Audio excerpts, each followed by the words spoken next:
जब विधायक बने विपक्ष के रूप में तो हमने जितनी तरह के पत्र आपने कहा लिखा, विधानसभा के भीतर भी सवाल हमने किया।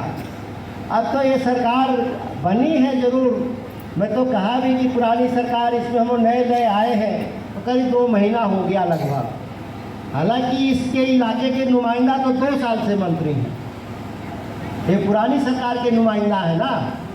इधर के जो आपके विधायक भी हैं, मंत्री हैं, हम तो मान लीजिए नए आ गए इस सरकार में, फिर भी, और अब हम हैं भी नहीं मंत्री। तो मंत्री तो खैर इस विभाग का हम थे भी नहीं। जिस विभाग से आपका काम होना है उस विभाग के मंत्री होते हैं मुख्यमंत्री। कार्मिक एवं प्रशासनिक सुधार विभाग, और यह विभाग कौन देखता है? राज्य के मुख्यमंत्री सीधे देखते हैं। तो उन तक पहुंच भी आसान नहीं है लोगों का।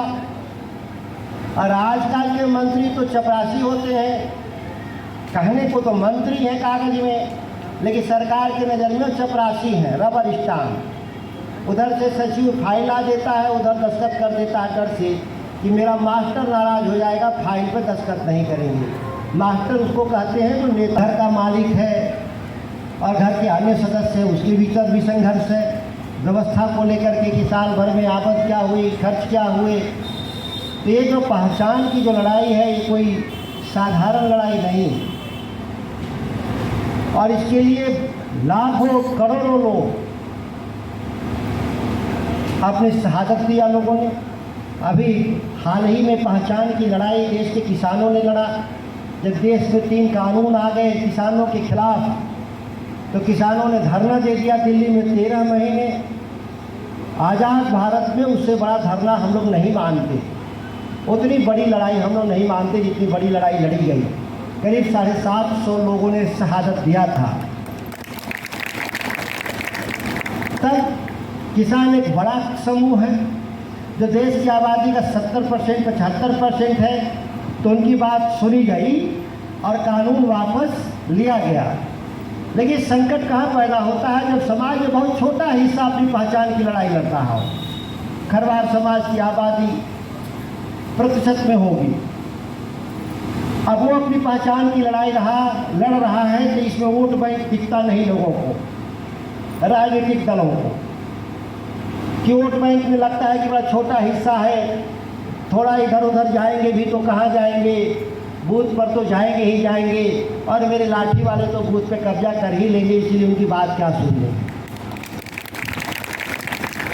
ये 17 सालों से सरकार है, उस सरकार तो वही पुरानी है, उसमें हम लोग नए लोग आ गए हैं। तो नए लोग आ गए हैं तो कितनी उसकी बात सुनी जाती है तो आप देख ही रहे हैं। तो हमारा संघर्ष जो है, जिन मुद्दों पे मैं आप लोग के साथ रहा, जिस दिन विधायक नहीं थे उस दिन भी बात हमने किया। पटना तक से वंचित करने का जो ये षड्यंत्र है, यह षड्यंत्र दिल्ली से लेके पटना से लेके कैमूर तक का रचा जा रहा है। क्या है अल्पसंख्यक बनाम बहुसंख्यक? बहुसंख्यक लोकतंत्र में वही है जिसके पास वोट की सबसे बड़ी ताकत है, और वो आप अल्पमत में है। मैंने कहा कि आबादी थोड़ी छोटी है तो लोगों को लगता है कि आपको अधिकार नहीं देंगे तो भी चलेगा, क्योंकि हमारी कुर्सी सुरक्षित इसलिए है कि बहुमत का हमारे पास शासन करने का अधिकार हमको मिला है वोट के जरिए।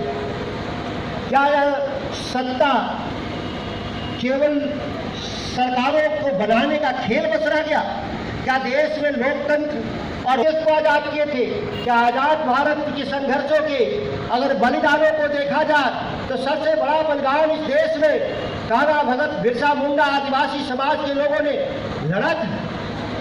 वो जानते थे कि हमारी संख्या कम है इस देश में, लेकिन भारत आज़ाद होगा तो मेरी बात को सुनी जाएगी।